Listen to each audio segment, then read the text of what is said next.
everyone. Hey everyone, Welcome to Breathe First Living. I'm Tony, I'm Cassie. and as a couple, we've lost 142 pounds in the last 8 months. That's a lot. I went from 275 to 181. And I went from 230 pounds to 182 pounds. So Cassie, how did we do that? Oh, funny you should ask, Tony. Something called keto and intermittent fasting, but keto primarily.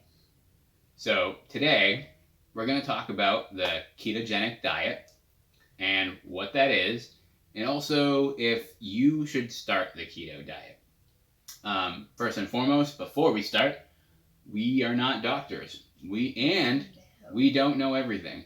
So if you are looking to make a major dietary change, please go talk to your doctor or see a dietitian before you do. With that said, Cassie, can you explain what keto is? Sure. I'm going to be really brief, and I'm sure there's other videos that explain it in great scientific detail, but I'm not a scientist, so I don't have to.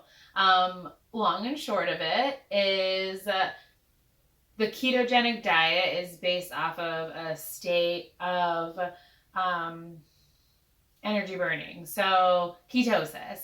And what that means is your body is using fat as fuel instead of sugar or glucose as fuel. Most people are sugar burners because we all love carbohydrates, where other people are fat burners because they live a ketogenic lifestyle. And so that's really kind of the quick version of how keto works. You consume less carbs, so your body starts to use your fat as fuel because you're starving it of sugar and carbohydrates. That's really the simple way to explain it. And so because now you're using your body's own fat, we also need to eat more fat so that we're replenishing that fuel source as we go. So what we're doing is essentially converting our carbohydrate fuel source and replacing it with a fat fuel source. Yes. So that's probably like the simplest way we can explain it. Mm-hmm. So I guess we should transition into, is keto right for you? If you wake up this morning and say, I want to start keto, is it a good idea to? So usually we have this conversation with people. They recognize our weight loss and they say, oh my gosh, you've lost so much weight. It's amazing. How have you done it? And we always say, oh, keto. And their face is kind of like, huh, what's that? Everyone knows about keto, but they don't really know what keto does. And so honestly, my recommendation, if you woke up tomorrow and said, I'm going to start keto, and you've never done any major lifestyle changes like cut carbs or cut out soda or done any kind of like real elimination of something you love, I would say don't do it, because you're probably not going to be super successful. And then that takes you down a whole nother path of sadness and depression because, oh, I can't do this. We all do that, right? Yeah. You start something and you can't finish it, so you feel defeated and bad about yourself. So don't do that. Yeah, so I agree. And what we have always told people is to like kind of baby step your way into the ketogenic diet. So Cassie and I are both familiar with a low carb diabetic diet. Mm-hmm. So we had a little bit of an easier transition into keto because we were already very familiar with a low carb diet. Yeah. So we recommend that if anyone does want to start a ketogenic diet, that they actually transition to a low carb diet first, and then from low carb go to the ketogenic diet. Because if you just go cold turkey from just eating on like your normal American diet, normal diet to the ketogenic diet, you will have a bad time. Yeah, and even if like just some not science, but just some math. So on a diabetic diet, you do low carb, you're still consuming 30 to 60 carbs per meal, plus you're eating 6 times a day. So you're in a day still eating at least over 200 carbohydrates. So even to transition from low carb to keto, you're going from 120 plus carbs to 20 in a day. Not 20 per meal, 20 per snack. No, we're talking 20 for your entire day. So it's very drastic. And it can be very challenging, even when you already have experience eliminating carbs. With a low carb diet. Yeah. It's and it's different for everybody. Not everyone has to go under 20. 20 is just kind of like the rule of thumb. Mm-hmm. People can be in ketosis under 50 net carbs, and net carbs is something we'll discuss right after this. But people can be in ketosis while being under 50 net carbs, and that works for them. And some people have to be under 20, and that's what works for them. Personally, if I'm under 29 net carbs, I'm typically fine. And I think for you, I think it's like, what, 19? Or? Yeah, I have to be a lot lower in the carbs. If I use any kind of substitutes too much and I rely on like the low carb products that are still processed, I won't see any change. So it's not until I start taking away my crutches that I will actually like see success with that. So I'm supposed to be under 18 carbs, which if you love carbs as much as I do or did, 18 is really sad because you're really trying to ration. Like, yep. Can I eat this tortilla and have, this chocolate bar because I have to have a sweet after I eat? It gets really tough. Yeah, because just for comparison's sake, half a banana is what? It's 15 carbs. 15 carbs, and I'm eating less than 29, and she's eating less than 18. Yeah. So half a banana's out the window. We're not eating bananas. I'm not touching a banana. So, there's a lot of things to consider, and the reality is that when you think about it and you think about the ketogenic diet, and after doing a lot more research, you should identify if this diet is for you. Is this something that you think that you can commit to? But with that said, we are going to transition, and we are going to say that you should do your research. Do a lot of research. So my son was born in November of last year. Around December into January is when I started doing my research. Why it all started for me this time around was, after my son was born and I wasn't feeling good. I was in a really bad place. I couldn't pick him up. I was having trouble walking. I couldn't lift my arms. I couldn't carry him. I had a lot of physical things happening. So I started to research a lot. Just really started consuming YouTube video after YouTube video. I think there was days during my maternity leave that I just sat there and watched YouTube all day. And I think, I'll shout them out. I recommend them to people all the time when they ask me, how'd you do it? Who'd you listen to? Let's give three. Let's give three people that we can shout out right now that are the absolute, like, you would go to, and then I'll link them in the description. Oh, damn, that's hard. Absolute go-to for suggestions and knowledge, just like informative, Thomas Delauer. Motivational and like thought-provoking would be the Carb Addiction Doc. I relate to him a lot. And then just like day-to-day, love to watch, love to see her journey, would be Keto Rewind. Those would be the three I think I watched the most of. Yeah, Thomas Delauer. I watched a lot of Thomas Delauer. He's just very informative. He goes into the breakdown of the scientific reasons why. Yeah. And and he's been doing this forever. So he has almost all the answers there. He does, but he says the same thing. He's not a doctor, but he comes from experience because he used to be a fat guy. All the people that have channels that I enjoy watching used to be fat and addicted to carbohydrates and now share their story. So I really relate to them and love watching all of their stuff, really.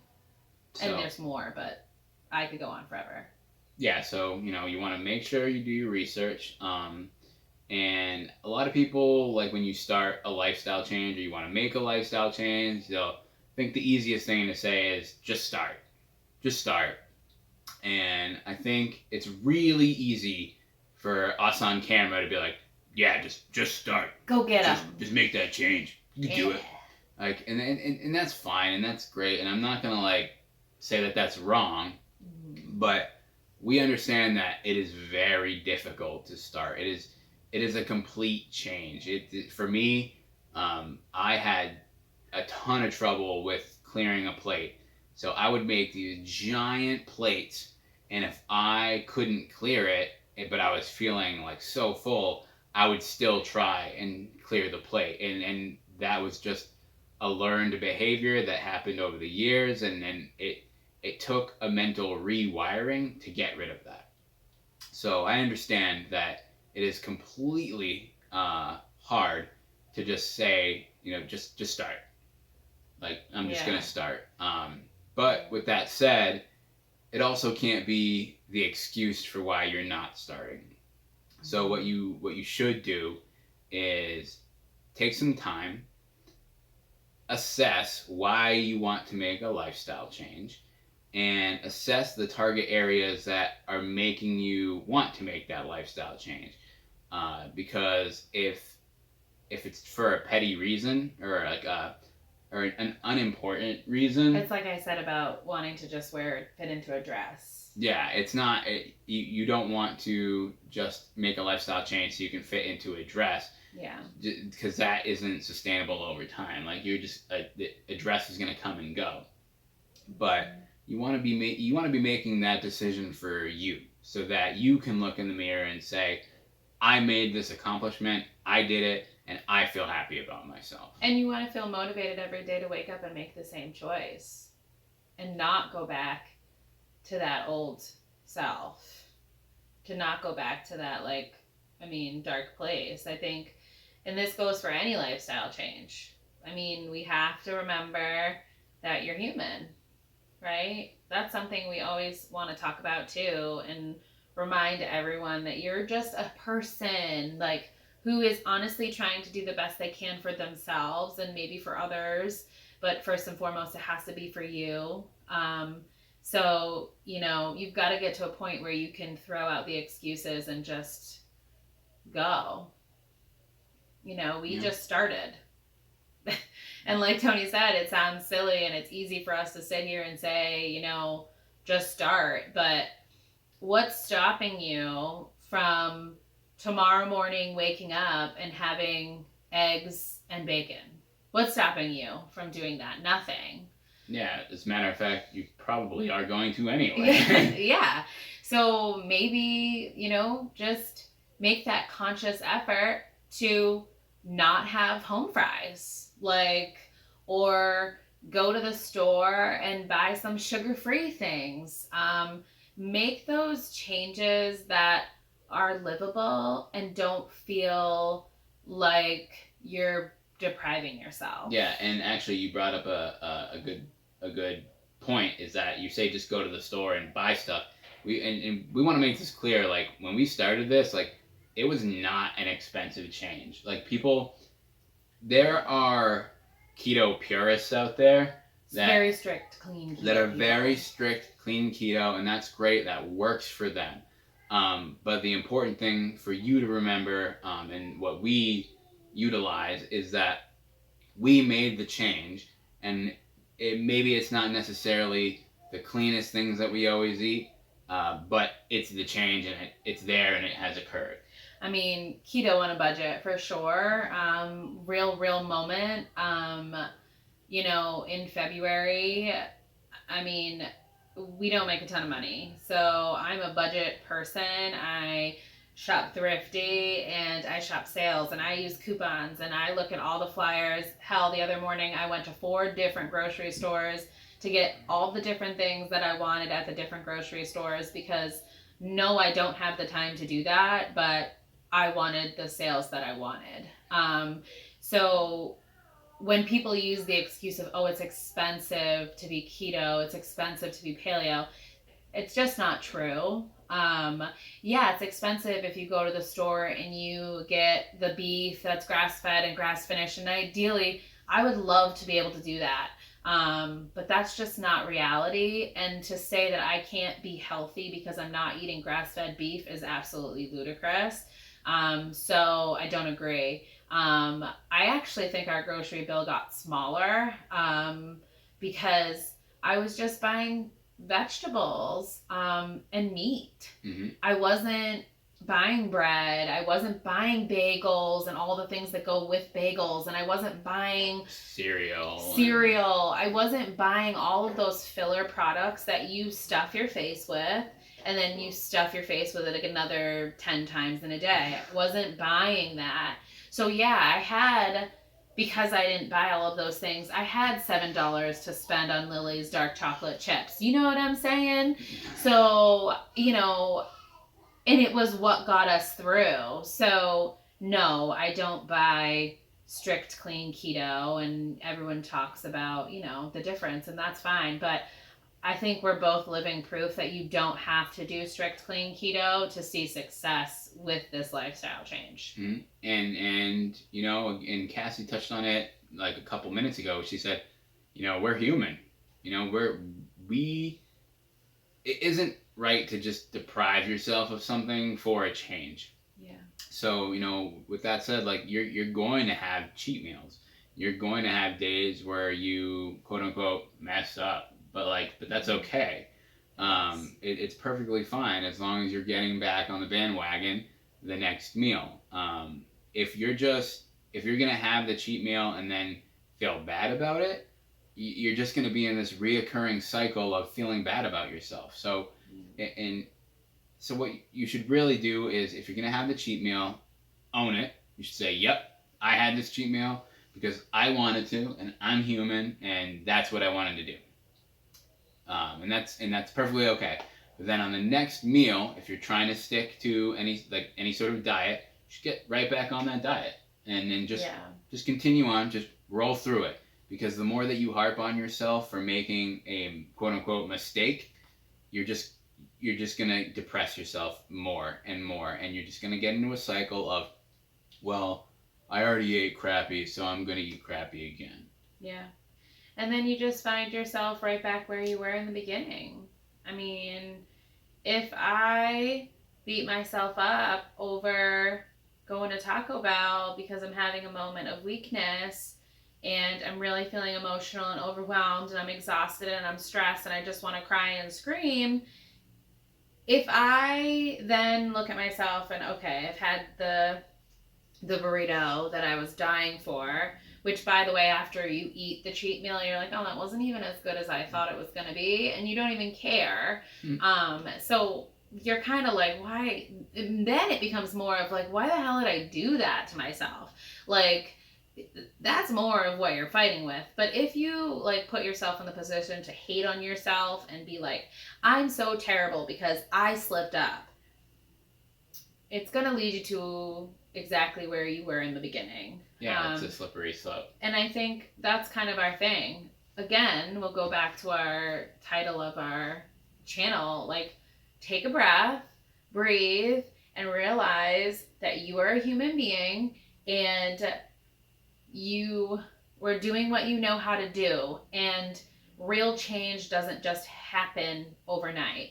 It takes real, honest work. And there's days where I don't have the energy to put in the work. Mm-hmm. Yeah.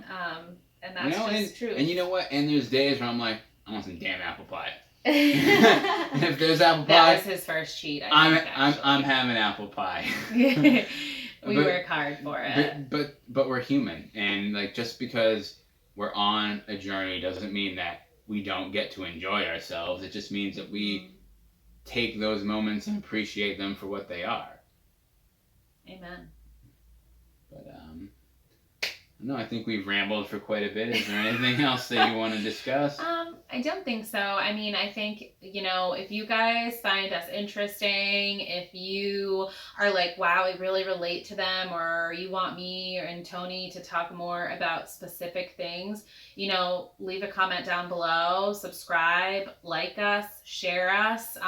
We're brand new to this, so if you have suggestions, anything, throw them at us. We're open to it. Please be, nice. Don't be mean, because I'll delete you.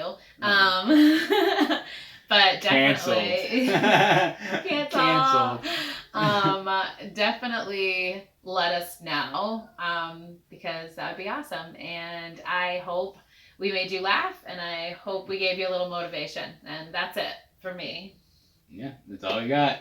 All right. Thanks, guys. Take care. Bye. Bye.